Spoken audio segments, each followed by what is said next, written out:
Hello everyone. Today we talk about how to fix the app of Exness. We will go to settings.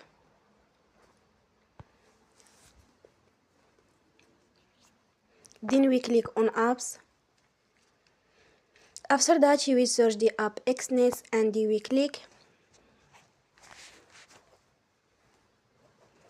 Then you will on for stop. After that you will go to storage. Then we click on clear cache.